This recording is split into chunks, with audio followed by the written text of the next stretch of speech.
Okay, very good. Sorry for that delay. Hi, this is Carrie with the Clearinghouse. I'm just going to start you with an overview of the GoTo, anybody new to the GoTo, and how to interact with today. So the first thing is the interface that you see in front of you is just a little snapshot here. Should be coming to you momentarily. There we go. And it has sort of two areas. You have the right-hand box, stack of boxes on the left-hand side. Left is where you're going to see everything, the PowerPoints today. You can make that viewer window, as it's called, bigger or smaller by grabbing the lower right-hand corner and dragging it to make it bigger or smaller as needed. And then that stack of boxes on the right we call the control panel. There we go. And to make that bigger or smaller, you can, or to maximize, minimize, use the orange and white arrow. Clicking that arrow then minimizes it to just what we call the grab tab. Clicking it again maximizes that. For your audio, which is your top box, mic and speakers is your default. If you need to use a little sound check, you can do that for connecting the correct hardware or switch to telephone. I should note that as you're seeing here, if you want the control panel to be in view at all times, go ahead and uncheck that auto hide under the view menu. And again, back to the telephone, that will give you a toll-free dial-in number. Questions and comments can be submitted today in writing, as all lines are muted. So use that questions box in the bottom of the two white boxes, type it in and hit the send button to move those forward. Back to the grab tab, you can use the raise your hand to let us know if you're experiencing technical or audio issues. We'll then chat with you to provide you assistance, and those chats will come through your questions box.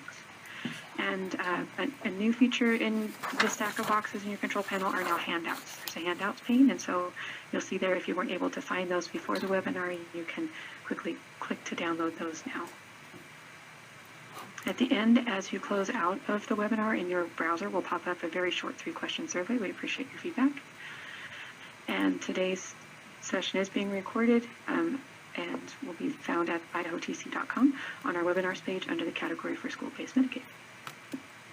So with that, I'll turn it over.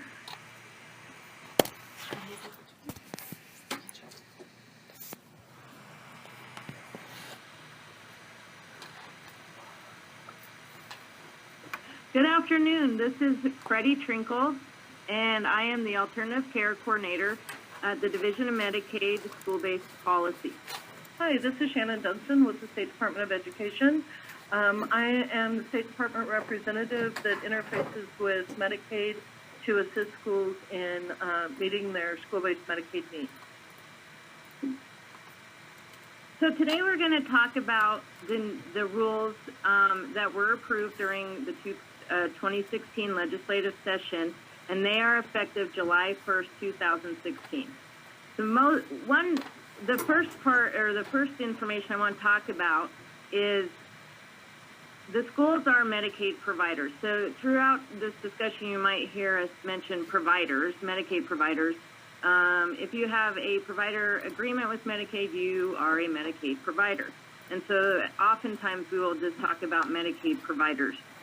It is important to know that Medicaid providers are required to provide services in accordance with all applicable federal laws and provisions of statutes, state rules, and federal regulations governing the reimbursement of services and items under Medicaid in Idaho.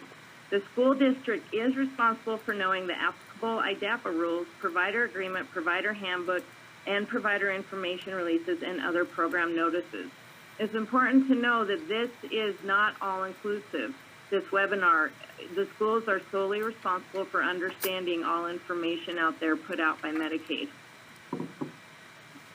During the 2016 legislative session, the legislature approved new rules in IDAPA 160309 that impact school-based Medicaid services. These rules become effective as of July 1, 2016.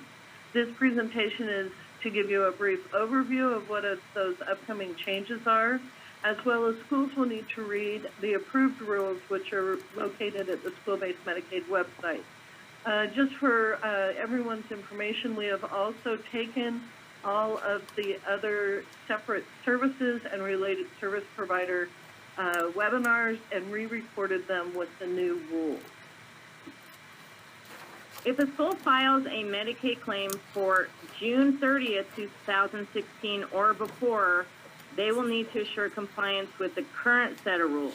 If a school files a claim on or after July 1st, 2016, they will need to assure that they are in compliance with the new approved rules. So it seems like, I'm sure to you all, that you're living in two different worlds right now. But that is how IDAPA works.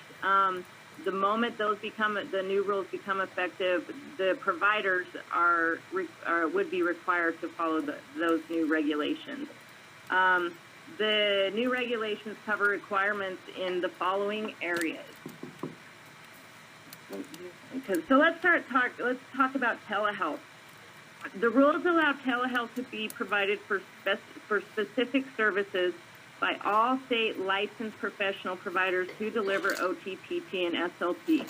We did have the Telehealth Act that went through their passed legislation 2 years ago, and Medicaid has included language in IDAPA that allows the method, this method of therapy to be provided and reimbursed for OT, PT, and SLP. The rules also allow for CBRS supervision to be provided via telehealth. CBRS, if you're not aware at this point, is the new name for psychosocial rehabilitation, and it stands for Community-Based Rehabilitation Services. So supervision for that service can be provided via telehealth. Medicaid will email, we haven't at this point, it hasn't been approved, but we'll email the telehealth policy to all the special ed directors once it gets approved through Medicaid administration. In addition, we'll post it on the school-based website. The school is responsible for compliance with the telehealth standards outlined in the policy if they choose to provide CBRS supervision by telehealth, or if they receive Medicaid reimbursement for OTP, SLP services provided via telehealth. So the next service that I want to talk about is changes in community-based rehabilitation services, which is what I just mentioned earlier. And again, we're going to call that CBRS.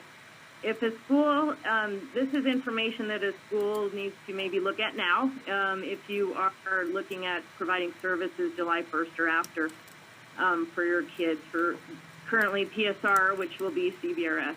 If a school previously qualified a child for PSR, July 1st, the service is called CBRS, under the Educational Determination of Emotional Disturbance, it is very important to know that this eligibility requirement has been removed from rule, which means it is not allowable.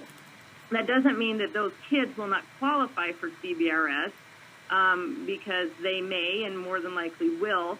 The school just need to follow the SED qualifications, which we'll talk about in a minute. All children which we'll talk about now. All children qualifying for CBRS who are under the age of 18 must meet the serious emotional disturbance, and we'll call it SED criteria, identified in the Children's Mental Health Services Act, Section 162403 in Idaho Code. The SED criteria requires that the child have a medical mental health diagnosis. This must be given to a child by a professional who is able to give a medical diagnosis from the DSM-5. The SED criteria also requires an assessment to identify functional impairment. The department approved assessments, which is what we have in rule. We changed the CAFIS and PECFIS from being the only allowable assessment to a department approved assessment. Those approved assessments will be posted on the school-based website on or before May 1st, 2016. The CAFIS and or PECFIS for those younger kids will be on this list if the school begins conducting the assessments earlier than May 1, 2016. At this time, we did send a survey out and received quite a few schools did comment on what the assessments they use to identify these impairments or the functional impairments. We have taken those and sent them to some representatives with behavioral health, and they are reviewing them and doing a clinical review to identify the ones that do meet, will assist schools with identifying the criteria identified in Idaho Code. So we will get those posted. So one of the things that the school might want to consider doing at this point is looking at those kids that were determined eligible under the emotional disturbance, get a release of information from the parent to go to the primary care physician to see if they have documentation from a qualified professional that meets the SED criteria. This would allow the school to continue to bill as of July 1 by just getting that additional documentation in the student's file. So a few of the other rules that were changed for CBRS is we did remove the requirement of obtaining a history and physical for CBRS. So effective July 1st, there will no longer be a requirement for an H&P. The rules also changed the CAFAS and PECFAS, like I mentioned earlier, to department-approved assessments, which will allow a variety of assessments for CBRS student eligibility for SED provided by school providers. The rules allow school psychologists to supervise CBRS providers with a PRA certification or working towards that certification. In addition, the rules set CBRS supervision standards to have a regular one-to-one with the staff on at least a monthly basis. And this new supervision rule with the school psychologist will require the appropriate documentation of when those visits occurred, what happened during those visits, and what training per what student that is billed to. So, and just to backtrack, in the past, people receiving PSR, and if the staff had their PRA or working toward their PRA, they did require supervision. So the new rules just made clarification, and like Shannon just mentioned, we would need to see, or Medicaid would need to see that what is going on during that supervision time.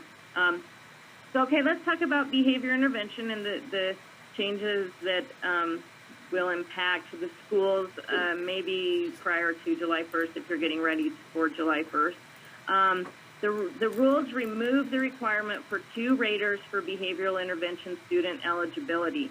Effective July 1, 2016, the rule changed to 1 rater. So up until July 1st, you will need to assure that you have two raters that conducted this, one of the 9 approved assessments, and then July 1st, it will be required just to have one rater.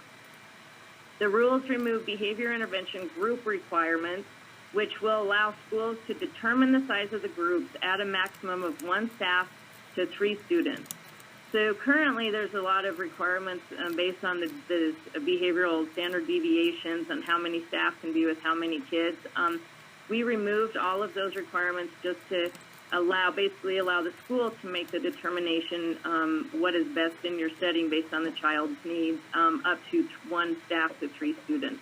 And it doesn't, and that's for para and professional. If a school is receiving Medicaid reimbursement for behavioral intervention July 1st, 2016 and after, they will need to assure that they have completed a functional behavior assessment and have a behavior implementation plan in place for the child's service. So what this looks like in practice is if you have students that are currently receiving behavioral intervention or behavioral consultation services and you do not have a functional behavioral assessment on file with a behavioral implementation plan, you should be taking the time between now and July 1st to get consent from the parent, complete those assessments, and have them documented in the student's file for when you come back next fall to bill for that behavioral intervention and behavioral consultation service. So let's talk about personal care services now. The rules remove the QIDP requirement, which what this means is students will no longer be required to meet the DD criteria, or the developmental disability criteria, and will no longer be required to have IEP goals for PCS. So what this means is, or currently, if a child has IEP goals for personal care services, they must meet the developmental disability criteria outlined by Medicaid and IDAPA. This will remove that, so a child can have IEP goals if they are not developmentally disabled, and Medicaid can be reimbursed. You can receive Medicaid reimbursement for those services. Children with developmental disabilities are not required to have IEP goals either. So it really leaves it up to the IEP team to determine what that child, what's needed for that child. And a personal care service is a personal care service, so you can receive reimbursement as long as the child is eligible for that service. Schools need to be aware that because there is no longer any QIDP personal care services, schools will not be able to bill for any QIDP codes on or after July 1st, 2016. So there are a couple codes for QIDP plan and assessment. Because this is not a service anymore, it's not billable. There are QIDP visits at this point. Because that's been removed, the nurse will have to conduct all supervisory visits. So let's talk about therapy services now. And please, it looks like questions are coming in. So so definitely please make sure you get your questions down. So let's talk about therapy services: OT, occupational therapy, physical therapy, and speech and language pathology. The rules modified timeframes for the physician orders for therapy services. Currently, if a child is receiving SLP or OT or PT, you do have to have a physician order every 90 days, or if it's documented by a physician that the child has a chronic medical condition, then it is every 6 months. Beginning July 1st, 2016, the 90 days is still in place for those children that do not need long-term care. If they do, and it's documented by a physician, that 6 months did change to 365 days or to 1 year. So it will align hopefully with the IEP as long as the physician or practitioner of the healing arts have documented that that child has I believe it's the words changed to long-term condition. So when we start talking about therapy services for paraprofessionals, as we know, occupational therapy and SLP are the only two that have paraprofessional services. The occupational therapists follow the aid supervision rules, which is line of sight in the Bureau of Occupational Licensing rules. SLP does not have any supervision rules in the board rules. So Medicaid did include a set of standards for supervision for SLP. The rules set supervision for SLP services delivered by a paraprofessional, and that they must be conducted at least one time a month by a state licensed ASHA certified SLP. So if you go into the approved rules, you will see that the rules refer to the 730 section, which is the licensed and the ASHA certified is how the professional is defined. So when you come back to school next fall, you'll have to be prepared to have that supervision schedule set up, and the SLP needs to document what that supervision looks like for what students and what was trained on with that paraprofessional. So currently, when we start talking about a release of information, we do say in the current rule that if you get a release to the primary care physician, you must send them a plan within 60 days. You must send them different information on different time frames. We did remove all of those requirements, but did put in there that the school must request a written consent to release and obtain information between the primary care physician and the school. What this does is it keeps that request on file in case the primary care physician requests information, and then you will have this on file already, so there can be open communication. A parent can choose not to sign this. As if you read the rule, it does say that the school must request them to sign it, and if they obviously have the choice not to sign it. To assist with understanding the changes, I've also included each service below, and we'll go through the slides. We're not going to read through every rule that have modifications due to the new rules. I have included the IDAPA rules section and some specific rules that the school should reference to see if the changes will impact your current practices. What we just went through is we went through some main some main changes that we thought would be important for the schools to know before July 1st, because there is additional requirements to make sure that they are all in place before the new rules go into effect. So, and again, I'm not sure. We don't. Do you want to read? Do we want to read through all of these, or? I think you just need to be aware that under each section, we've identified what set of rules you need to read. So, for example, in occupational licensure, you need to read not only the 730 rules, but the 855 rules. So if you pull them out, the rules that are currently posted on the school-based Medicaid website will have the additions in blue and the strikeouts in red. Or sorry, I flipped that around. So if you want to see how it changed, you can print those off. As of July 1, that document will go away and the finalized rules will be posted. So you have the same, there's rules for behavioral intervention and behavioral consultation, personal care services, medical supplies, transportation, interpretation, evaluation and diagnostic services. And then if the school is receiving school-based Medicaid services, they'll also want to be able to go through and read these other rules for slight changes.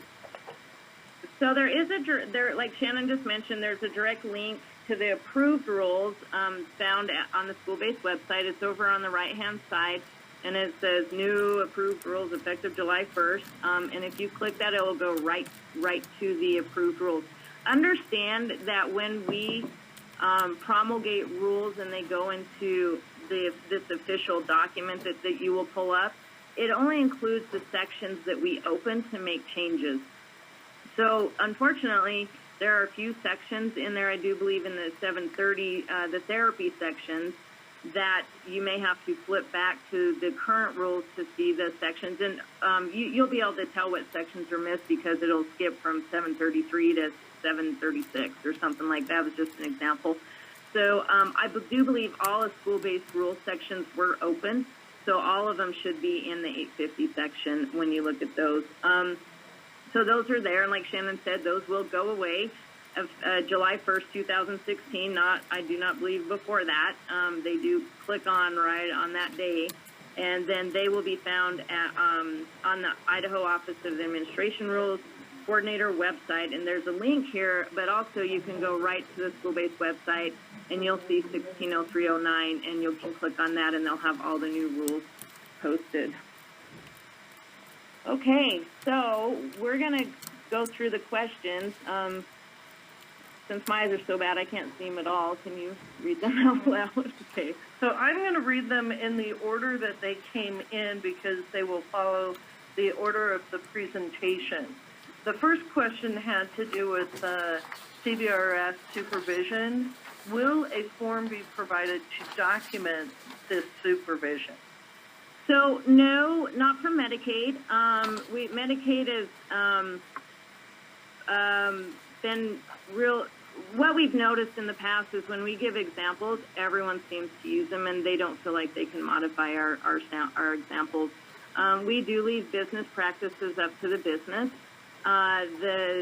There might be forms found other places, or schools do share different forms. But it has been very interesting watching people change and modify forms. Then the moment they modify forms, they could put potentially the document out of compliance. Medicaid has always been open to vet your documents. So if you do want to create documents or get one from someone else, you can share it with us and we will vet it to assure that it's in compliance.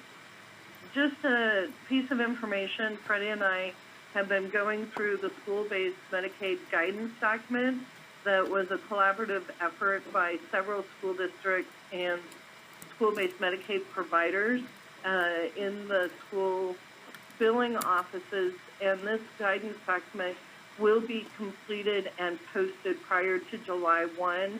We are working on vetting various forms within that document that can be used.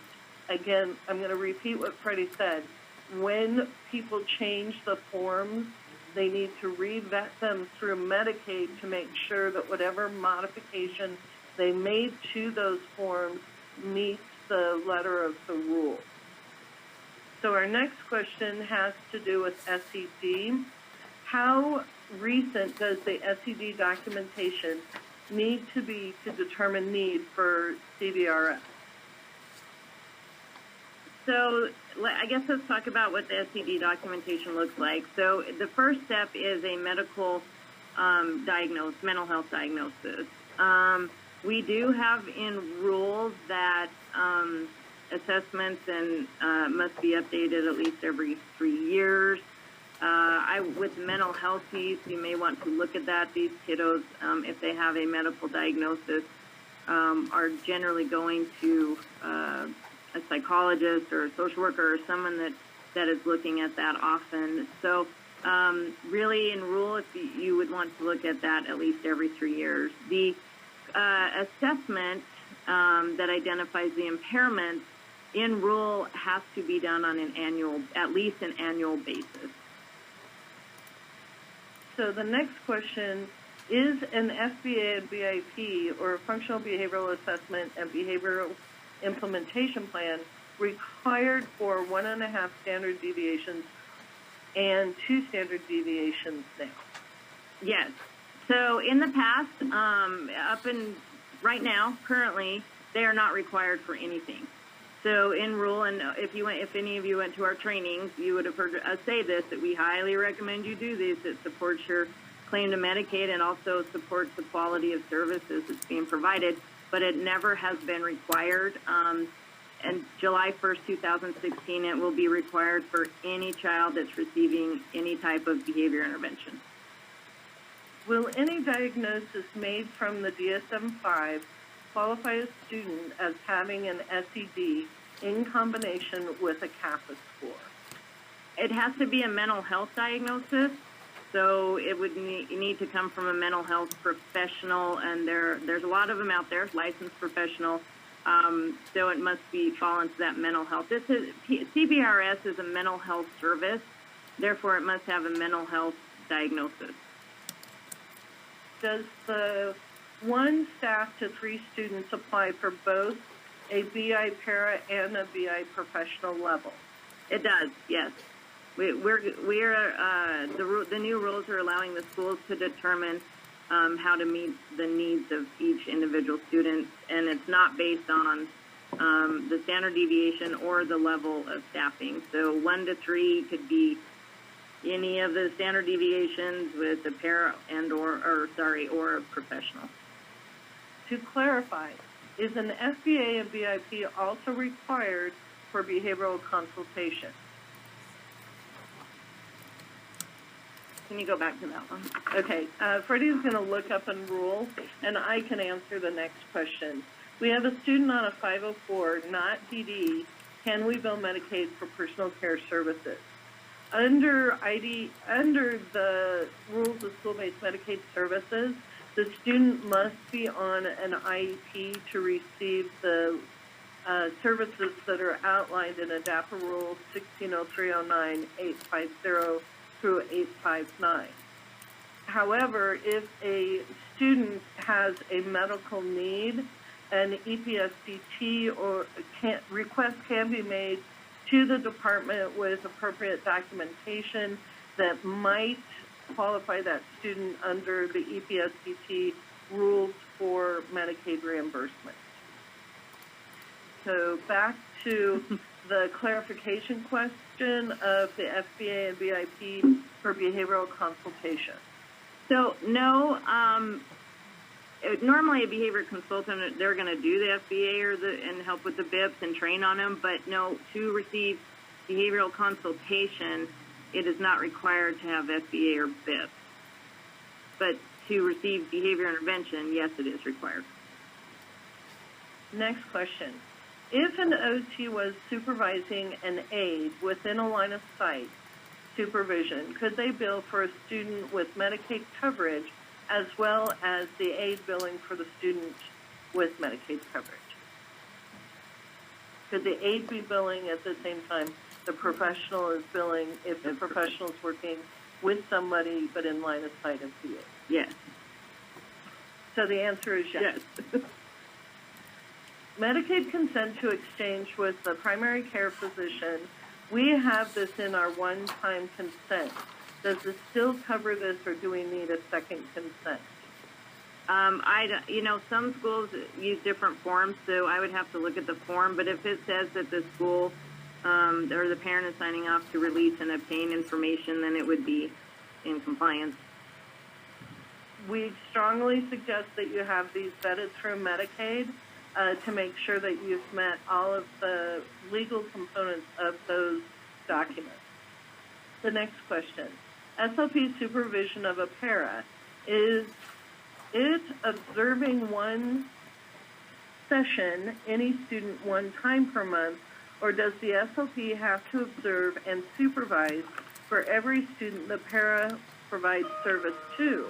Or is it just a general meeting with the para to review any questions one time per month?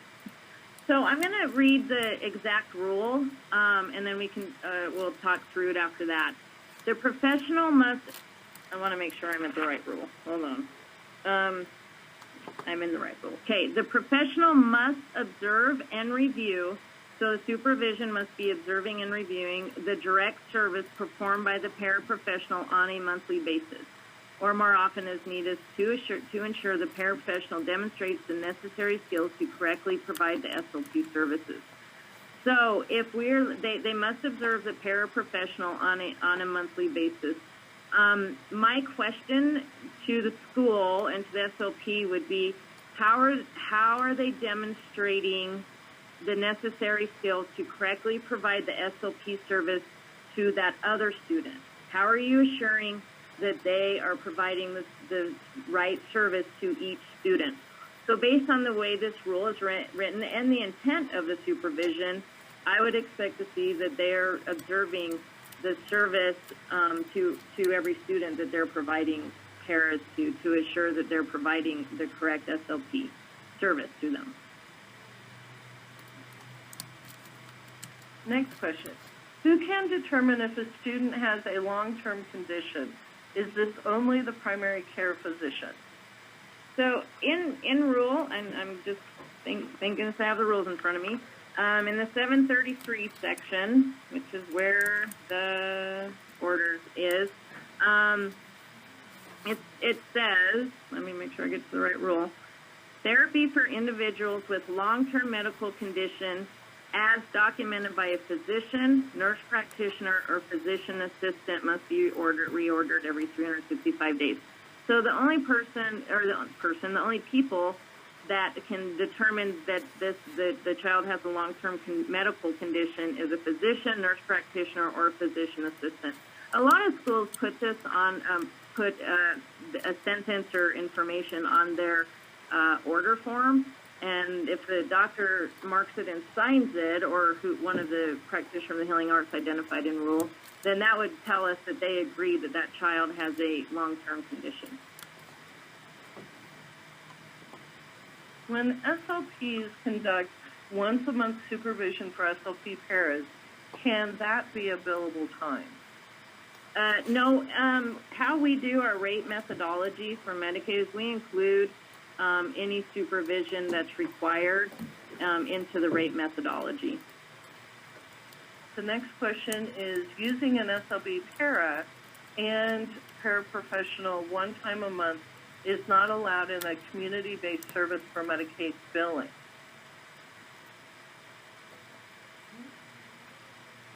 So, sorry, it looks like whoever started that question didn't finish it. But no, there is no paraprofessionals used in the community-based services. This is only allowed for schools. Paraprofessionals are only allowed in schools based on the IDAPA rules set forth in school-based Medicaid and licensure. Is there a reason Medicaid can't provide samples? So we have provided examples in the past.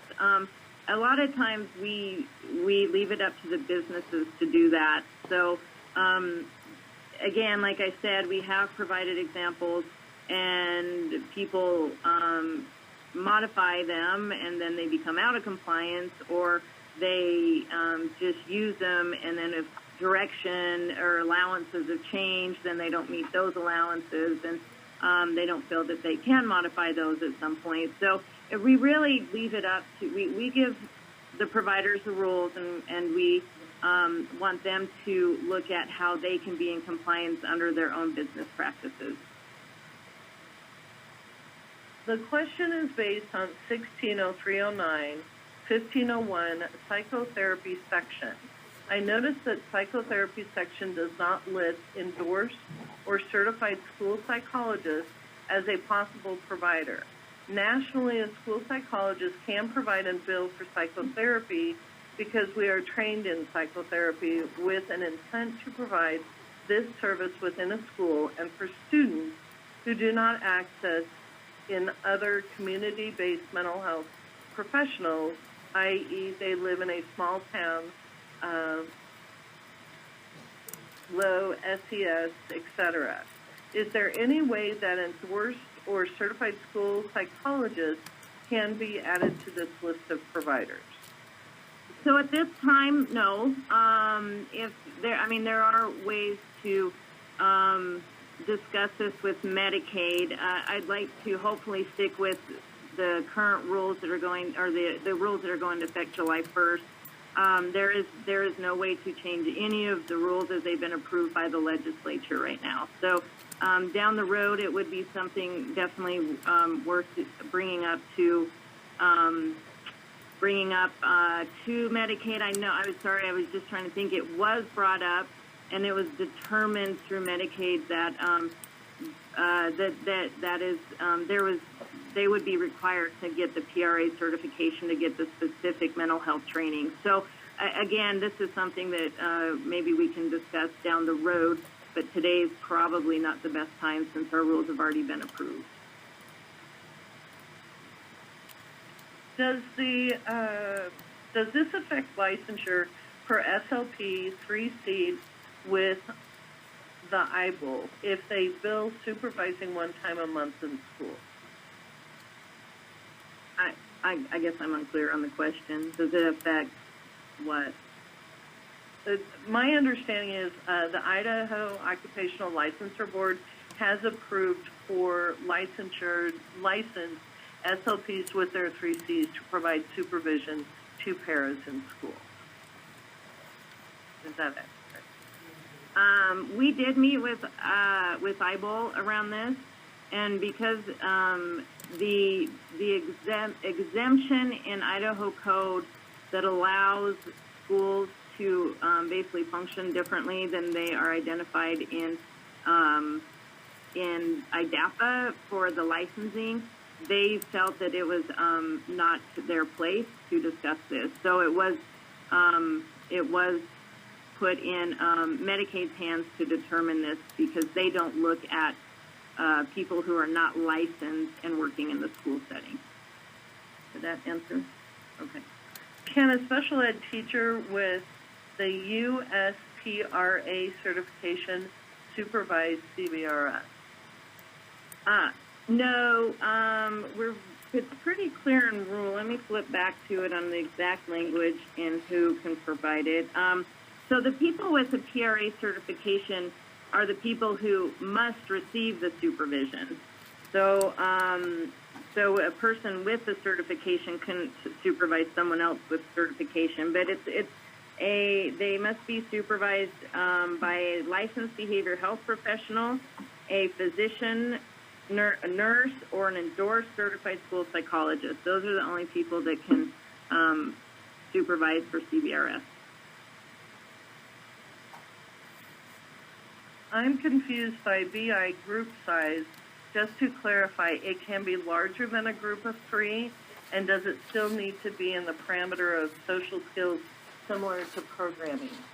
So BI does have to have an IEP goal that for group interaction, That did not change, and no, it can only be a maximum of 1 to 3. One para or one professional to 3 students. When you see students in Medicaid rule, that opens it up to how many people there. If you see participants, that means Medicaid beneficiaries. Is the SIBR required annually or every 3 years? For what?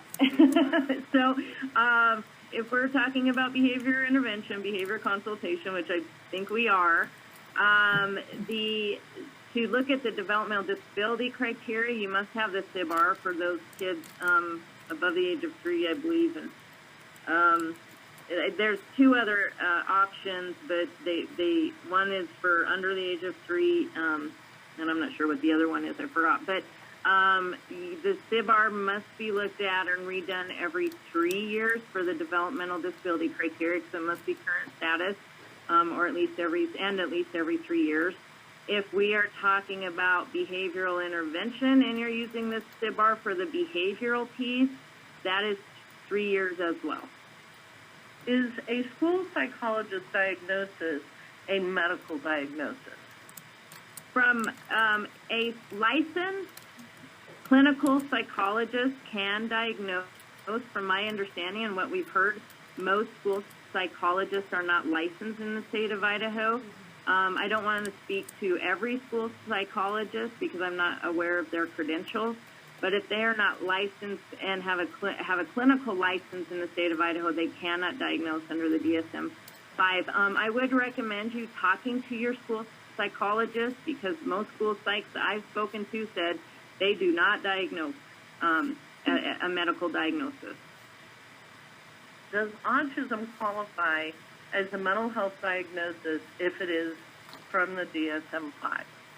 If a professional that's able to diagnose out of the DSM-5 does diagnose a child with autism or on the autism spectrum, then yes, it could qualify for mental health service. When you start looking at the developmental disability services versus the mental health services, you want to look at the symptoms of the child's condition. And if they are mental health symptoms, then more than likely they benefit from the PSR or CBRS, if it's based on the developmental disability symptoms, then you would look at behavior intervention. Does the USPRA certification have to be renewed every 3 years now, or is it a one-time certification? The PRA certification is a national certification. So Medicaid will look for the national certification. We leave it up to the professionals who got that certification to follow the standards set by the PRA or USPRA. So I'm not sure. The professionals would have to follow their own guidelines for that. Do you need a medical diagnosis and a state-approved assessment for CBRS? Yes. For the kids under 18, so yes, they will have to meet the SED criteria and identified in Idaho code. Can a school psychologist be the professional in indicating the mental health diagnosis for CBRS? So what the school psych can do is, from my understanding within their scope, is if the school obtains a medical diagnosis that this child has a mental health condition diagnosis, and then you obtain or you conduct one of the department-approved assessments, the school psych can look at those and determine if they meet the SED criteria. How many hours of continuing education do the CBRSs have to have each year? Again, I would recommend you going back to the PRA certification and their standards. They do have those on their website, and if those people got PRA certified, then they would hopefully know the answer to that. So we're going to depend on the professionals to know what the expectations are to maintain that certification. Will the reimbursement rate for BI change if it is a 1-to-1 staff with a student be different than a 1-to-3 staff student ratio? So yeah, it already is. We do have our group codes and we have our individual codes. And remember, when you're doing group intervention, the student has to have a goal, an IEP goal, that benefits them by being in that group. It's not just having 3 students together and you're managing 3 different behavior plans. So be really clear that if you're going to build that 1-to-3 ratio, the students are benefiting by being in that group, and there is an IEP goal directly related to that. Next question. Will you send a copy of the questions with the answers, please? These questions with these answers? I think so. At this point, I know that this is being recorded, so it will be out there on, correct? These will all be out there on the IDO Training Clearinghouse website. I will have to discuss where we want to go with that. The next question is, what are the rules of supervision for CBRS in schools? So in rule, it is set. I have it open right here. The supervising practitioner. So again, remember, it's the licensed behavioral health professional. We're talking about CBRS, right? Okay. A physician, nurse, or endorsed certified school psychologist can provide the supervision. The supervising practitioner is required to have regular 1-to-1 supervision to review treatment provided to student participants on an ongoing basis. The frequency of the 1-to-1 supervision must occur at least on a monthly basis. Please understand that for CBRS, it is not reviewing the direct service. So it is sitting down and meeting with the provider, the person providing CBRS, to discuss all their cases or participants or students that they are providing CBRS to. What is the para-supervision for SLP have to be an entire session? Would the supervision? No, we don't give a time frame. We would hope that the SLP professional is able to review and see what they need to give the supervision to keep the quality of services where they are, or improve if need be. Is there a list of diagnoses that qualify for long-term conditions? This has to do with SLP. No, no, there isn't. When we had chronic medical condition in there before, basically, I mean, any of us could look up what that meant, but because the physician or nurse practitioner or the practitioner of the healing arts basically must document that this is a long-term condition, I would recommend leaving it up to them. If IEP determines this is long-term, and you put that in your order, the doctor or practitioner of the healing arts can sign it or not. And if they do, then they're agreeing that it's long-term. Is there, is a one-time consent to release and obtain information between the primary care physician and the school from the parent or guardian meet the requirements, or do we need to get written consent annually? So the one-time consent, is that what they asked? The one-time consent is what I've seen is the intent of that is it says, hey, you can bill Medicaid for my kid or other insurances for my kid's services. That's what the one-time consent is. Again, if you're using a different form, I have seen the one the State Department of Education has up that does not include a consent to release and obtain. Is that correct? So I'm not sure what form you're using, but somewhere in there, not necessarily in that document, but you'll need to show that you requested them to sign a consent to release and obtain. So be careful mixing up the one-time consent and the consent to release and obtain information. What are the requirements for the school to complete the CAFIS or the PEXIS? So there are requirements. You can go to the website, and I just actually sent this to a few schools recently. You can just Google CAFIS, and it's going to pull it up. Go to that. It is, from my understanding, there's an online training. They used to have to do a lot of additional work to be able to conduct those, but now you can get the training online. And you can go through that, and then you can conduct them. So I'm really not sure. Again, this is a standardized assessment that you must be qualified to do, so we recommend you going to the CAFIS and PECFIS people and finding out what that is. We need to have a list of assessments to have available as soon as possible. May 1st is late.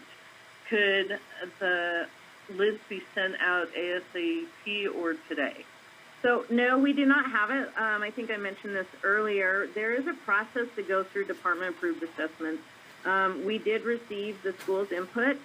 On the first, Medicaid got those, and they've been sent to behavioral health for them to review to see what meets the needs. So, unfortunately, they will not be posted until we get those back, and at the latest, May 1st. But again, like we said, you can use the CAFIS and the PECFIS. For sure, those two will be on there. Follow-up question to student not on an IEP needing personal care services. Where do we find these forms? So there is an EPSCT request on the school-based website. If you go on that website, and again, that's www.sbs.bhw.idaho.gov. And over on the right-hand side, I believe it's close. It's on the bottom or close to the bottom. It says EPSCT request form. Fill that out. You will have to send in supporting documentation so we can determine if it's medically necessary for this child. And that's really what you would need to do. And there's a email box that you can send it to, or a fax number, and then it will go to the school-based policy staff. Currently, it will be me still looking at those. So, what is a PRA? Sorry, what is a PRA certification? So that is called a, I'm not sure if you're asking what it stands for. We do have it in our definitions. Psychiatric Rehabilitation Association, and that's PRA, and in our definitions in section 850.04, it will give you the direct link to their website, so you can find out more information on that. They are a qualifying professional to deliver CVRS services within the school. Next question. Did you say that if we have on our referral form a statement that says the child has a long-term medical condition, that we could get a referral once a year instead of every 6 months? So I believe you're talking about the order, and if there is, I know some schools put a checkbox by it that says, I agree that this child has a long-term condition, and if the doctor checks the box and they sign that form, then yes, it's documented by that person that they have a long-term condition. It is, that's actually a very good way to get that documentation if you don't have it anywhere else. Next question. SLP para supervision, it seems unreasonable to expect an SLP to observe and review the SLP para's work for each student each month. My SLP would need to take 1 week per month caseload of 40 to 58 students getting SLP services just to do supervision. Would it be acceptable to do supervision, observe and review the SLP para with each student at least once a school year? A supervision schedule could be set up for each month, lined out which students would be observed. So the only thing I can say to that is after reading the rule, and I recommend you go back and read the rule, and the school would have to tell anyone who's looking at it how they're in compliance. So if you feel that you're in compliance with that rule, again, when I look at the rule, I would expect to see supervision for every person they're providing direct care, because again, I would ask, how do you know they know how to provide services to Joe over there when you're not watching him with Joe? So the school's going to have to make that determination. again, read the rule. We have time for about 2 more questions.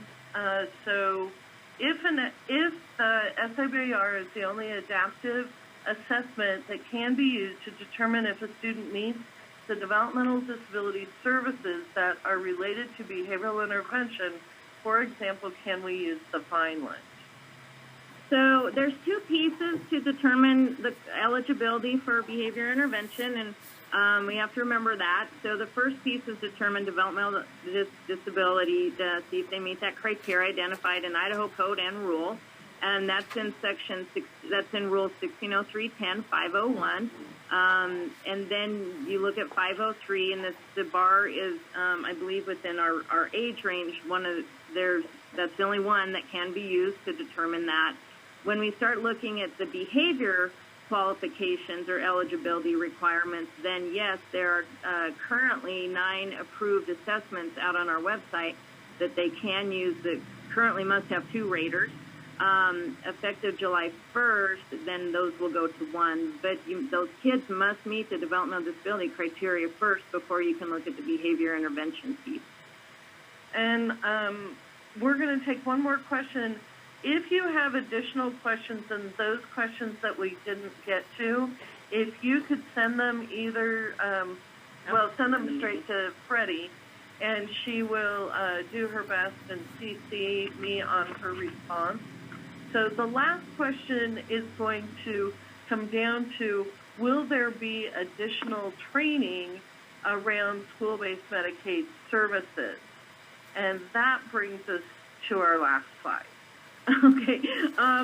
So like Shannon mentioned earlier, we have already recorded effective July 1st, 2016, webinars for all of the new rules for each service, and those have already been posted on the Idaho Training Clearinghouse. So you can see the old ones or the current ones and the new ones up there. So we did get those recorded. At this time, hopefully most of you know already, but I am leaving the Division of Medicaid. This is Freddie, by the way. I am leaving the Division of Medicaid, and so we have, I sent an email out last week that gave people Carolyn's information. We will keep the same phone number, so you can just call the same number. The Division of Medicaid is planning on hiring for my position, so they'll have the same phone number, so it'll be able to hit Carolyn right now, and then it'll go to the new person. And Carolyn, you can email her. Email is on here. I was making sure I typed in the right one, and she's the person that will be able to answer your questions as well.